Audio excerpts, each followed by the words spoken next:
kita berjumpa kembali seperti biasa pemirsa dalam opini obrolan terkini untuk edisi hari ini bersama saya Sartika Muhtar. Baik, kepada pemirsa Fajar TV dan pendengar Fajar Radio dimanapun Anda berada, kali ini kita berada di SMK SMAK Makassar. Dan tema kita pada hari ini adalah SMK SMAK Makassar, Pendidikan Vokasi Industri di Kawasan Timur Indonesia. Terkait dengan tema kita pada hari ini, saya sudah bersama dengan narasumber kita hari ini, yakni Kepala Sekolah SMK SMAK Makassar, Bapak Muhammad Nadar. Assalamualaikum. Waalaikumsalam warahmatullahi wabarakatuh. Apa kabar Pak hari ini? Baik-baik, alhamdulillah. Ya. SMK SMAK Makassar merupakan satu-satunya lembaga pendidikan menengah kejuruan dalam bidang analisis kimia yang terdapat di kawasan timur Indonesia dan merupakan sekolah bertaraf internasional. Nah, tadi dikatakan tema kita adalah vokasi pendidikan industri. Nah, seperti apa sih sebenarnya, Pak? Ya, terima kasih. Assalamualaikum warahmatullahi wabarakatuh. Waalaikumsalam. Selamat siang pemirsa sekalian. Mbak Tika, bahwa SMK SMAK Makassar perlu diketahui bahwa ini adalah suatu unit pendidikan di bawah Kementerian Perindustrian, di mana pendidikan industri ini memfokuskan adalah pendidikan vokasi industri, yang di mana ini adalah SMK sudah mengadakan link and match dengan industri, sehingga kita diharapkan mengadakan hubungan langsung dengan industri, dan lulusan-lulusan SMK SMAK ini harus langsung terpakai di industri. Makanya sekolah ini alhamdulillah yang satu-satunya di Indonesia bagian timur menghasilkan tenaga industri menengah di bidang analisis kimia. Seperti itu. Bagaimana sistem pendidikan yang diterapkan di sini, Pak? Ya, SMK SMAK Makassar ini adalah salah satu pendidikan yang ada di Kementerian Perindustrian dengan vokasi, yang dimana Kementerian Perindustrian ini membawahi ada 9 SMK. Salah satunya adalah SMK SMAK Makassar yang ada di Indonesia bagian timur, ada juga SMK SMAK Bogor dan SMK SMAK Padang. Nah, pendidikan yang ada di sekolah ini adalah 4 tahun pendidikan. Jadi tahun pertama ini adalah kemudian dari inputnya itu adalah dari SMP. Nah, kami didik sampai 4 tahun di sini. Nah, proses pendidikan dengan program 60-40, di mana 60 ini lebih banyak di produktif. Seperti apa itu, Pak? Lebih banyak dia di praktek. Praktek ya, 60. Kemudian program yang baru ini adalah yaitu dual system. Dual Di system. mana 50% 50 di industri, 50% di kelas. Di sekolah ya. Sekarang kita tahun ini garapkan itu program lagi namanya Lean and Match, program dual system.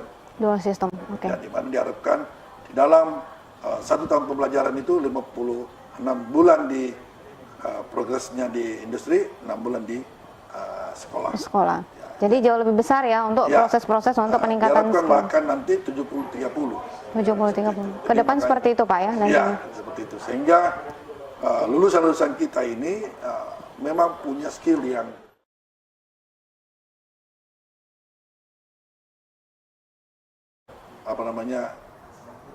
keterampilan yang diperoleh. Kami juga punya namanya lembaga sertifikasi profesi, di mana untuk menguji kompetensi siswa kita. Jadi selain ijazah, mereka juga mendapatkan lembar kompetensi yang dikeluarkan oleh LBNSP. Sertifikat kompetensi bagi siswa yang memang benar-benar sudah teruji, Pak ya? Ya, itu dari setelah lulus dia sudah memulai sertifikat kompetensi di analisis kimia. Ini kan ada masa pendidikan 4 tahun, Pak. Betul. Mungkin di tahun pertama seperti apa, di kelas 1 seperti apa? Ya. Jadi kelas 1 itu memang namanya peralihan pancaroba ya, dari anak-anak yang masih berbelasan 14-15 tahun hingga mulai, karena di sini adalah untuk mendidik anak-anak kita siap kerja. Sehingga memang proses sampai 4 tahun. Kemudian di kelas 1 itu kami gambleng dulu dasar-dasar, kemudian prakteknya tidak terlalu banyak dulu kita dasar. Dalam artian masa pengenalan, Pak ya? Pengenalan, bahkan di kelas 1 ini begitu masuk, kami membawa mereka ke industri, melihat dulu. Perkenalan ke industri ya? Di dalam tahap awal. MOS ini, masa orientasi sekolah, kami beda dengan yang lain. Bukan MOS seperti pada umumnya, Pak ya? Kami MOS mengenal, kan namanya MOS itu adalah mengenal sistem yang ada di sekolah. Kami mengajak mereka melihat seperti apa sih di sekolah kita ini. Kemudian ada dari segi mentalnya, kemudian kami bawa ke industri.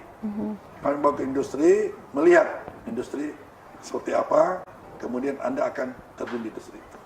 Itu di kelas 1. Nah, sehingga mereka sudah punya wawasan seperti itu. Untuk kemudian ada pun juga dari industri kami ajak untuk memberikan satu arahan-arahan. Jadi ini untuk membuat mereka tahap awal pengenalan, ketertarikan. Benar sekali Mbak Tika, seperti itu. Jadi supaya anak-anak kita, saya memang tidak salah memilih. Betul ya. Seperti itu. Apa sih menjadi perbedaan dari sekolah SMK pada umumnya, Pak? Ini sehingga ini menjadi favorit ya di KTI ya. Ini banyak pertanyaan-pertanyaan sama saya juga seperti itu.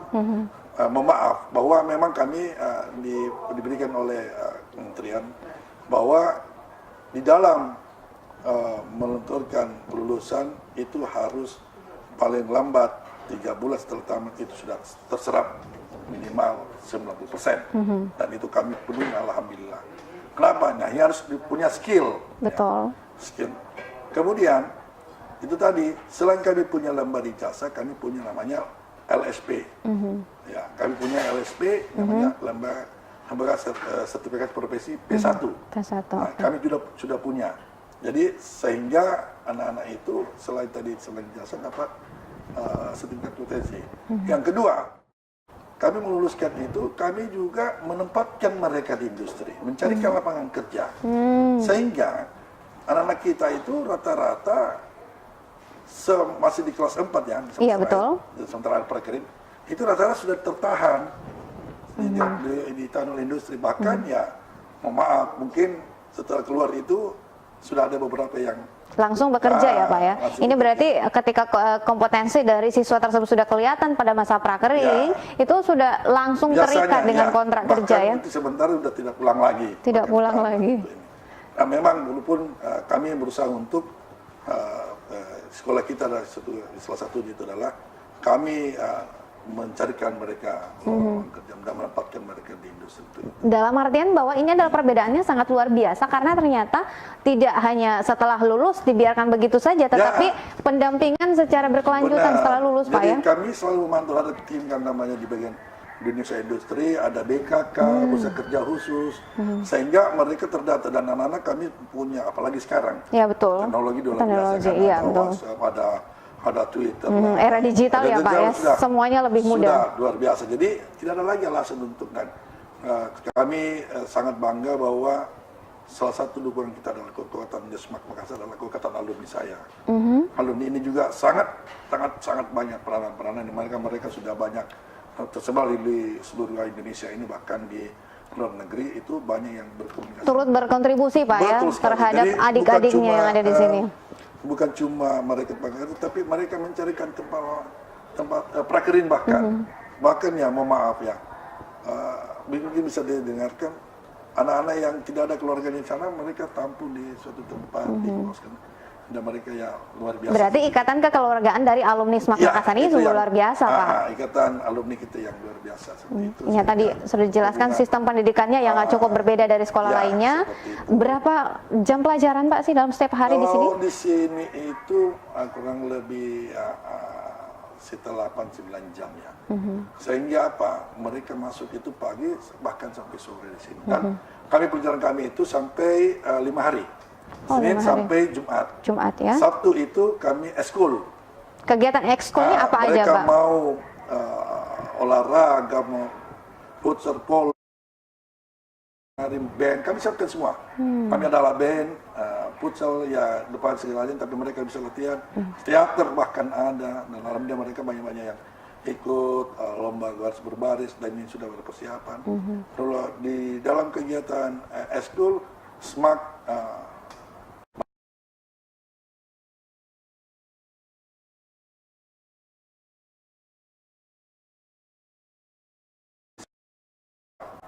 jalan dan kami tingkat lokal maupun tingkat nasional. Kemudian lomba-lomba apakah itu menari di luar daripada itu. Kami juga ikut berprestasi dalam anak-anak, alhamdulillah masih bisa mendapatkan hasil seperti itu.